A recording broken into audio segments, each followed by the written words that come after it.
즐거운 추석 또 명절이 되기를 주의 이름으로 축복합니다. 오늘 말씀은 스가랴서 3장 말씀인데 8가지 환상 중에 앞에 3가지를 얘기했다면 오늘 이제 4번째 스가랴에게 하나님이 보여주신 환상입니다. 이렇게 환상을 보여주시고 그 환상을 설명하면서 하나님의 뜻을 전하게 됩니다. 오늘 보여준 환상은 하늘의 궁정 혹은 하늘의 법정. 에스겔도 그랬고 이사야도 그렇고 또 요한도 그렇고 이렇게 하늘이 열리고 하나님이 계신 하늘의 궁정으로 이렇게 끌어올려 가거나 하늘의 궁정을 보는 경우들이 있습니다. 그러니까 환상이죠. 그러니까 하나님이 우리 눈에는 보이지 않지만 하나님은 끊임없이 지금도 역사하고 계시고 활동하고 계시다라는 걸 천사들을 보여서 하나님이 일하고 계시는 것, 살아 역사하고 계시는 걸 보여주는 경우, 그런 환상도 있었고, 오늘 말씀은 이제 하늘 궁정에서 여호수아를 놓고 천사하고 사탄하고 서로 변론을 하는, 그러니까 서로 그 여호수아를 놓고 법정에서 이렇게 다투는 것 같은 이미지로 그 환상이 보이게 됩니다. 그래서 여호와의 천사 앞에 여호수아가 섰고 그 반대쪽에 사탄이 서가지고 이렇게 있는 모습입니다. 그러니까 천사는 우리 변호사 같은 나를 대변하는 역할을 하고 있고요. 그래서 이 천사는 우리의 중보자 되신 예수 그리스도를 느끼게 그렇게 예표하는 그런 모습이라고 할 수 있겠습니다. 그리고 사탄은 그 말 자체가, 사탄이라는 그 단어 자체가 원래 고발자, 고소자 혹은 또 적대자 이런 의미를 갖고 있습니다. 사탄은 어떤 존재에 대한 이름이라기보다는 그 역할을 지칭하는 겁니다. 천사도 마찬가지고 하나님의 심부름꾼이란 뜻을 갖고 있는 거고, 그게 어떤 이름이다, 존재다 이런 어떤 것을 떠나서 역할에 의미를 둬야 됩니다. 하나님의 심부름을 하는 역할, 그리고 이 사탄은 끊임없이 지금 인간을 하나님 앞에 고발하는, 정죄하는 역할을 하고 있다라는 거예요. 그래서 지금도 이 여호수아를 앞에 써놓고 사탄은 여호수아를 계속 정죄하고 있는 겁니다. 계속 정죄하고 있어요. 얘는 죄인이다. 얘는 죽어 마땅하다. 하나님 뭐 하고 계시냐? 빨리 벌을 내려라. 이런 정죄의 말을 하고 있는 역할이 이 사탄의 역할입니다. 천사는 두둔하는 거죠. 두둔하는 거. 어떻게 보면 이미 충분히 벌 받을 만큼 받았다. 이렇게 이제 천사는 아마 말할 겁니다. 아마 예수 그리스도께서 우리를 위해서 중보하신다면 충분히 벌 받을 만큼 받았습니다. 이렇게 말할 거예요. 왜냐하면 이어서 나오는 3절 말씀에 2절 말씀의 끝부분에 이는 불에서 꺼낸 그슬린 나무가 아니냐 하나님께서 그렇게 말씀을 하시는데, 이는 불에서 꺼낸 그슬린 나무가 아니냐라는 말은 이미 벌 받을 만큼 받았다라고 말하면서 그런 상황에서도 끊임없이 여호수아를 정죄하고 있는 사탄을 향해서 하나님께서 책망을 하십니다. 사탄아, 그만해라. 그러면서 사탄을 향해서 책망하신다라고 말합니다. 어떻게 보면 우리의 이 하늘 궁정이라고 하는 곳, 하늘 법정이라는 곳에서 일어나는 일이 지금 우리에게 일어나는 현실이에요. 그러니까 우리가 이 땅을 기준으로 본다면 지금 우리에게 일어나고 있는 일들이 눈에 보이는 것이지만 눈에 보이지 않는 영적 실제가 이와 같다라는 거예요. 사탄은 끊임없이 나를 정죄하고 나를 망가뜨리고 무너뜨리려고 하고 있고, 하나님은 천사를 통해서 나를 또 늘 격려하고 위로하고 돕고 계시고, 예수 그리스도는 하나님과 우리 사이에 중보자가 되셔서 끊임없이 우리를 구원하고 더 온전한 대로 생명의 길로 나아갈 수 있도록 이끄는 거고, 사탄은 어떻게든지 우리를 정죄해서 우리를 마귀의 종이 되고 죄의 종이 되게 만드는 것에 초점이 맞춰져 있다라는 것. 그럴 때 하나님께서 예수 그리스도의 공로와 은혜 가운데에서 바로 사탄을 책망하시고 이미 벌 받았다. 그슬린, 불 가운데서 꺼낸 그슬린 나무가 아니냐라고 말하고 있습니다. 그리고 4절 말씀에 죄악을 제거하여 버렸다. 죄악을 제거하여 버렸다. 이제 그 그슬린 더러운 옷, 3절에서 말한 것처럼 더러운 옷을 입고 서 있는 여호수아의 옷을 벗겨내고 새 옷을 입혀라 라고 그렇게 명령을 내리게 됩니다. 그걸 보고 있던 내가 말하되 5절에 보면 내가는 스가랴라고도 볼 수 있고 또 뭐 천사라고도 이 말을 지금 하고 있는 천사라고도 내 대변인 변호사가 그러니까 내 말이 곧 내 변호사의 말이잖아요. 천사가 말하는 것이든 내가 말하는 것이 똑같은 거예요. 기왕의 옷을 갈아입히실 바에야 정결한 관도 씌워 주십시오라고 그렇게 말하고 있다라는 거예요. 그래서 결국 그의 더러운 옷을 다 벗겨내고 깨끗한 새 옷을 입히고 정결한 관을 딱 씌워서 이제 하나님 앞에 서게 됐다라는 겁니다. 어쩌면 우리가 죄사함 받고 구원받은 모습이 딱 이 모습 그대로입니다. 이 모습. 예수 그리스도 안에서 우리는 죽었어요. 그래서 우리가 더러운 옷을 입고 있다 할지라도 이제는 그 모든 게 이미 하나님 앞에 예수님이 심판을 받아버렸기 때문에 우리가 더 이상 정죄받지 않는다는 겁니다. 사탄이 정죄하고 있는데 더 이상 우리는 죄인이 아니다. 사탄을 오히려 책망하고 이미 벌 받았다라고 하나님께서 우리를 그렇게 여겨주시는 것이 신약 성경에서 말하는 죄 사함, 죄 용서예요. 그래서 우리가 누구든지 예수 그리스도를 믿는 자는 구원을 받는 것이고 또 믿고 세례, 침례를 받는 자는 죄 사함을 얻는다. 죄 사함을 이미 받았다라고 선언하고 있는 겁니다. 침례가 죄를 씻어준다 이것이 아니라 침례를 받는 것은 이미 예수께서 우리 죄를 씻었다라는 것을 확증하는 것과 같은 거예요. 확증하는 겁니다. 믿음으로. 그래서 우리가 죄사함을 받게 되고 하나님은 우리에게 성령을 선물로 주시게 되고 우리가 성령을 받게 되는 것은 이제 하나님의 자녀답게 새 사람이 되었다. 그래서 새로운 옷을 입고 새로운 관을 썼다라는 것. 이 관이라는 것은 신분을 의미하고 그렇습니다. 그러니까 새로운 신분이 됐다. 새로운 하나님의 자녀가 됐다. 옛날에는 세상 사람이고 옛날에는 죄의 종이고 마귀의 자녀라고 한다면 이제 내가 완전히 예수 그리스도의 죽음과 부활하심 그 사역을 통해서 나는 이제 죄사함 받고 이미 심판을 다 받아버렸기 때문에 이제는 하나님의 자녀가 될 수 있는 신분을 얻었고 하나님을 예배할 수 있는 거룩한 하나님의 백성이 되게 됐다라는 게 이 예언 속에 이 환상 속에 담겨져 있는 영적 실제의 의미라고 말할 수 있다는 겁니다. 천사가 여호수아에게 말합니다. 하나님 말씀을 전합니다. 이제 네 죄는 다 씻겨졌다. 너는 이제 하나님의 백성이 됐고 거룩한 하나님의 백성이 됐다. 그러니 이제 네가 만일 내 도를 행하면 내 규례를 지키면 내 하나님의 말씀대로 하나님 말씀대로 행한다면 네가 내 집을 다스릴 것이고 내 뜰을 지킬 것이고 또 너로 여기 섰는 자들 가운데 왕래하게 하리라. 여호수아는 지금 제사장입니다. 제사장, 다 대제사장. 스룹바벨은 정치적인 지도자고 여호수아는 종교적인 지도자예요. 근데 이 스룹바벨에 대한 예언이 앞에 있었다면 지금은 여호수아에 대한 예언인 겁니다.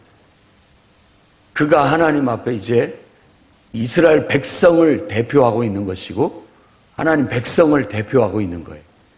너의 모든 허물과 죄는 이미 벌을 받아 다 씻겼으니까 이제 하나님 말씀대로만 행한다면 하나님 뜻대로만 행한다면 네가 내 집을 다스릴 것이고 또 내 뜰을 지킬 것이고 왕 같은 제사장의 역할을 하게 될 것이다 라는 그런 말을 하고 있는 겁니다. 그러니까 우리는 수룹바벨 속에서도 메시아의 모습을 볼 수 있어야 되고, 이 여호수아 모습 속에서도 바로 메시아의 모습을 봐야 됩니다. 그러니까 예수 그리스도, 이 땅에 우리를 구원하러 오신 메시아는 왕 같은 제사장이에요. 왕이면서 제사장인 것이죠. 그분이 우리 모습이고, 그분 안에 우리가 또 들어가기 때문에 우리도 똑같이 베드로는 우리도 왕 같은 제사장이라고 말하고 있는 겁니다. 예수 그리스도는 하나님 앞에서 우리 사이에 왕이시고 또 제사장이 되셨다면, 우리는 아직도 하나님을 믿지 않는 세상 속에 교회와 성도는 왕 같은 제사장 역할을 해야 되는 거예요. 우리가 하나님의 교회를 다스리고 섬기고 또 지킨다는 것은 그 모든 것들을 지키고 섬기고 보호하고, 나아가서 저기 섰는 사람들을 가운데 왕래한다라는 건 세상의 수많은 영혼들 속에 우리가 제사장이 돼서 그들에게 하나님을 알리고 하나님의 법도를 가르치고 하나님을 예배할 수 있도록 이끄는 그야말로 왕래자, 중보자가 된다라는 걸 말해주고 있는 겁니다. 그래서 너와 내 앞에 앉은 이 동료들은 다 예표의 사람들이다 고 말합니다. 증거가 되는 사람들이다. 너희들이 예표다. 그대로 되는 거예요. 그 예표대로. 내가 내 종 싹을 나게 하리라 라고 말했는데, 이 싹, 그러니까 다른 예언자가 말하는 새 싹이 나게 될 것이다 라고 그렇게 말하는 것은 메시아에 대한 예언입니다. 결국은 내가 쓸 내 종 싹을 나게 할 것이다 라고 말하고 있고, 그 뒤에 나오는 9절 말씀에는 여호수아 앞에 세운 돌을 보라, 한 돌에 7눈이 있다라고 의미심장하게 말하는 그 돌도 메시아에 대한 예표고 예언입니다. 내 종 새싹이든지, 그리고 여호수아 앞에 있는 이 7눈을 가진 돌은 바로 예수 그리스도를 상징하는 거예요.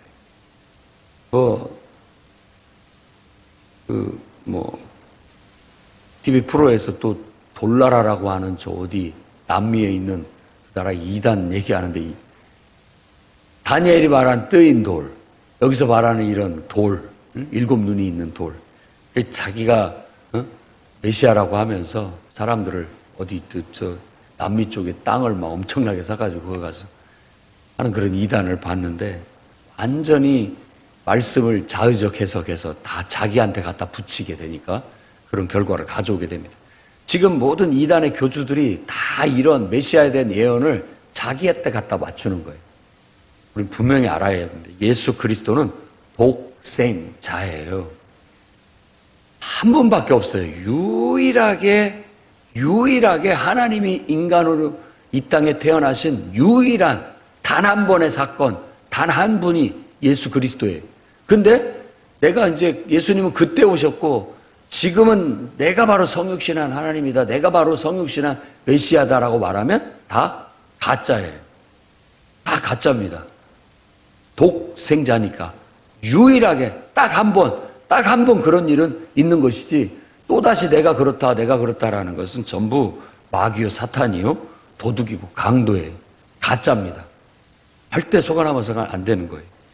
오직 우리의 예배는 예수 그리스도만이 받을 수 있는 거고, 오직 우리가 주라고 하고 오직 절대적으로 신뢰하고 믿을 수 있는 분은 독생자 예수 그리스도 한 분밖에 없다라는 것은 우리가 못을 박아야 됩니다. 그렇지 않으면 신령한 목사님도 다 메시아가 돼버리는 거예요.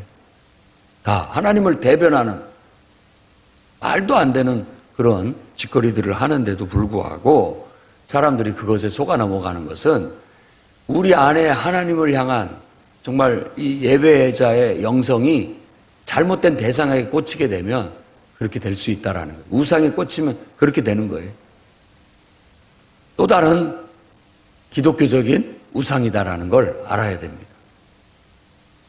여기서 말하는 세운 돌은 오직 예수 그리스도, 7눈을 가졌다라는 것은, 원래 눈이라는 것은 세상을 다 이렇게 본다라는 뜻이잖아요. 그러니까 7개의 눈이라는 것은 세상을 완전히 전능하시다 이런 의미를 갖는 겁니다. 그러니까 이 스가랴서가 예수 그리스도에 대한 메시아에 대한 예표가 많이 있어서 신약성경에 가장 많이 인용하는 그런 성경 중에 하나입니다. 그러니까 이런 말씀들이 예수님을 어떤 메시아라고 해서 다윗의 왕과 같은 그런 통치자로만 생각을 하는 건 오산이에요. 그의 근본은 상고의 태초라고 말하는 말씀도 있을 뿐만 아니라 7눈을 가진 돌이라는 것은 신성하다, 하나님의 아들이다, 하나님이다라는 그런 의미를 갖게 되는 겁니다. 신적인 메시아. 제자들마저도 그걸 몰랐어요. 그냥 메시아는 다윗 왕 같은 위대한 왕, 위대한 통치자로만, 권세 있는 통치자로만 생각을 했지 하나님이시라고는 꿈에도 생각 못한 겁니다. 그런데 나중에 그분이 하시는 기적과 능력들을 보시고 또 그가 죽은 자 가운데서 부활했을 때 최종적으로 도마가 무릎을 꿇고 고백하죠. 내 못자국을 만져보고 옆구리에 창자국을 만져보고 믿는 자가 되라 라고 했을 때 나의 주시며 나의 하나님이다라고, 하나님이십니다라고 고백을 하는 거예요. 메시아가 성육신 하신 하나님이구나 라는 것을 했을 때 이 머리가 열리는 것 같고 눈이 열리는 것 같고 완전히 새롭고 새로운 깨달음이에요. 그들에게 있어서는. 그러면서 정말 예수님이 세우신 교회가 시작이 되고 지금까지 우리에게까지 복음이 전파되어져서 우리도 바로 그 앞에 왕같은 제사장의 대열 속에 함께 동참하는 구원받은 거룩한 하나님의 백성이 될 수 있었던 것입니다. 우리가 하나님 앞에 이제는 성령을 받았으니까 죄사함 받고 하나님의 영이 우리에게 선물로 주어졌으니까 성령 받고 방언도 말하고 성령 받고 우리 안에 하나님의 성령이 역사하고 계시고 은사가 나타나고 있다면 이제 우리가 하나님의 몸된 교회를 섬길 겁니다. 다스린다는 거, 섬긴다는 거, 뼈를 지킨다는 거. 우리가 이 교회를 지키고 보호하고 또 이 교회 안에서 활발하게 사역을 해서 많은 사람들이 이곳에 와서 복음을 듣고 하나님을 예배하고 은혜 받고 말씀을 배우고 신앙을 훈련받고 성도들이 교제를 통해서 성장하고 성숙되고 정말 주 안에서 봉사할 수 있도록 만드는 이 풍요 5대 사역을 감당하는 그런 왕같은 제사장, 하나님의 온전한 일꾼들이 되어야 된다는 것입니다. 8절부터 10절까지 마지막 절에는 여호수아와 그의 앞에 동료들은 들어라. 너희는 예표의 사람들이다. 내가 내 종 싹을 나게 했다. 여호수아 앞에 세운 돌을 봐라 라고 말하면서 그 돌에 한 말을 새겼다는 거예요. 글을 새겼어요. 그게 뭐냐? 내가 이 땅의 죄악을 하루에 제거하겠다. 이 일을 성취하신 분이 바로 독생자 예수 그리스도라는 거. 그래서 오실 메시아는 바로 죄사함을 위해서 이 땅에 오셨다라는 것을 말해주고 있는 겁니다. 예수 그리스도의 십자가의 죽음은 단방에 이 모든 죄의 권세를 거꾸로뜨린 겁니다. 그러니까 우리는 그 대목을 보면 춘향전 들을 때 암행어사에 출두야 하면 막 다 같이 환호하는 것처럼 예수 그리스도께서 십자가에서 우리 죄의 권세를 깨뜨리셨습니다 하면 우리 모두가 이 얼마나 놀라운 역사인지를 안다면 그냥 기립박수를 치고 환호하고 하나님께 감사하고 영광을 돌려야 할 일이라는 거예요. 이 돌에 7눈이 있는 이 돌이 바로 예수 그리스도고 그 하나님 성육신하신 하나님 예수 그리스도고 그분이 바로 십자가에 죽으심으로써 단방에 이 땅의 죄악을 하루에 제거해 내시게 된 겁니다. 거기다가 플러스 죽은 자 가운데서 부활하셔서 우리에게 부활의 새 생명을 선물로 주신 겁니다. 누구든지 예수를 인정하고 믿음으로 고백하고 정말 순종하는 마음으로 받아들여서 세례를 받고 성령을 선물로 받게 된다면 이제는 그 안에서 죄사함 받고 정말 영생을 선물로 얻게 되는 거예요. 그게 바로 구원입니다. 그러니 이 구원이 얼마나 기쁘고 감사하겠습니까? 추석 명절을 맞아 이 구원의 은혜가 여러분의 가정에 넘치도록 있어서 정말 원망하고 불평하고 교만하고 짜증내고 살 일이 아니라 오히려 구원의 은혜 속에서 기뻐하고 즐거워하고 함께 기도하고 예배하면서 정말 하나님 말씀대로 살자.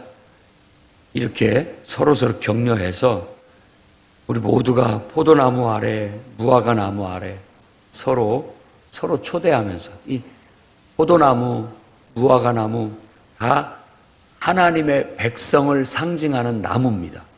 그리고 포도나무가 됐든 무화과 나무가 됐든 풍성한 결실, 어떤 하나님의 은총을 상징하는 것입니다. 근데 그 아래에서 서로를 초대해서 하는 게 뭐냐면 기쁨을 나누는 거고 축제를 나누는 거예요. 여러분, 포도나무가 열매를 맺었으니까 야, 포도 축제하자. 무화과나무, 무화과 축제하자. 다 이웃을 불러서 함께 그 즐거움을 함께 하는 것으로서 바로 구원의 은혜와 기쁨을 이렇게 표현하고 묘사하고 있는 거예요. 그러니까 내가 은혜 받고 구원받았다면 너무 기쁘고 감사하니까 목사님도 오시고 우리 권사님도 오시고 집사님도 오시고 다 와서 우리 기쁨을 함께 합시다 하는 그런 모습이라는 거예요. 얼마나 좋습니까? 부흥회통해서 은혜 받고 너무나 또 하나님이 축복해 주신 게 감사하니까 초대해서 하나님이 이렇게 나를 구원하셨고 이렇게 되게 축복하셨다라고 간증과 기쁨을 함께 하는 것이죠. 이 풍요로운 교회도 정말 그런 구원의 기쁨과 간증하는 그런 사람들이 넘쳐나기를 축복합니다. 여러분의 가정도 이 구원의 기쁨과 은혜가 넘쳐나서 항상 기쁨의 잔치가 정말 있기를 바랍니다. 포도나무, 무화과나무는 교회예요. 성도입니다. 교회가 성도가 다 교회로 불러들여서 천국잔치를 하면서 그 기쁨과 은혜를 나누는 거죠. 너도 와라, 너도 와라. 너도 이 구원을 한번 들어봐라. 너도 이 구원을 맛봐라. 너도 이 구원으로 들어와라. 함께 기쁨을 하자. 함께 기쁨을 나누고 함께 이 은혜를 누리자. 함께 하나님의 복을 누리자라고 다 초대해서 무화과나무 아래, 포도나무 아래 모여들게 되는 겁니다. 교회 천국잔치 하는 곳입니다. 이곳이. 와라, 와라. 너도 와라, 너도 와라. 다 같이 와라. 여러분의 가정도 천국이 되기를 바랍니다. 매번 이 명절이 뭡니까? 그냥 가족들이 모여서 천국잔치 하는 거죠. 서로 신앙에 대한 격려와 또 위로와 축복 속에서 하나님의 은혜가 일상생활 속에도 흘러 들어가서 직장생활도 잘 되고 학업도 잘 되고 모든 것들이 복을 받게끔 은혜를 흘려보내는 그런 천국잔치와 같은 그런 가정이 그런 분위기가 될 수 있기를 정말로 바랍니다. 예수 그리스도 독생자, 우리의 구원자, 메시아가 가져다준 구원의 은혜, 정말 천국잔치처럼 평생 누리며 살다가 진짜 영적 실제 천국 속에 여러분 들어가서 진짜 그때는 천국잔치 하시기를 주의 이름으로 축원합니다. 기도하겠습니다. 거룩하신 주님, 사탄은 끊임없이 우리 곁에서 우리를 정죄하고 우리의 영혼을 기운 빠지게 만들고 망가뜨리려고 하고 하나님으로부터 멀어져서 벌받고 심판받기를 원하고 있지만 하나님께서 보내주신 예수 그리스도를 통하여 우리는 이미 죄사함 받았고 이제 하나님의 자녀가 될 수 있는 자격을 얻었으니 하나님께서 원수마귀 사탄을 책망하시며 더 이상 정죄하지 말라고 호통치시는 음성을 듣습니다. 이제 하나님의 자녀가 되었고 거룩한 새 옷을 입고 거룩한 관을 씌운 새 신분의 하나님 백성이 되었으니 그에 걸맞는 삶을 살게 해 주시옵소서. 그리스도께서 십자가의 단방에 죄를 씻어내 주셨고 죄의 권세를 깨뜨려 주셨으니 아멘으로 받고 믿음으로 순종하여 침례받고 성령받아 이제 하나님의 거룩한 백성답게 삶을 살아가게 해 주시옵소서. 하나님 말씀 주어지면 아멘, 예가 되고 순종이 되게 해 주시옵고 그 말씀의 능력이 우리 삶에 그대로 열매로 맺어져서 포도나무, 무화과나무 결실을 맺어 구원의 은혜와 구원의 축복 속에서 많은 사람들과 기쁨을 함께하고 그 축복을 함께 나눌 수 있는 그런 삶이 되도록 복을 내려 주시옵소서. 아버지 하나님, 믿음의 가정을 이루어 천국 가정이 되게 하시고 이 풍요로운 교회가 정말 포도나무, 무화과나무가 결실하여 하나님의 은혜를 충만하게 간직한 것처럼 주여, 이 교회가 은혜가 넘치고 하나님의 축복이 넘쳐 천국잔치가 매일같이 벌어지는 곳이 되게 하여 주시옵소서. 수많은 영혼들이 이곳에 와서 하나님을 만나고 복음을 듣고 구원받고 정말 하나님을 예배하는 기쁨과 은혜를 누리고 말씀을 배우고 신앙을 훈련하고 성도들이 교제하고 봉사하며 섬기다가 정말 진정한 참된 영적 실제의 천국 속에 우리가 들어갈 수 있도록 복을 내려 주시옵소서. 예수님 귀하신 이름으로 기도드립니다. 아멘.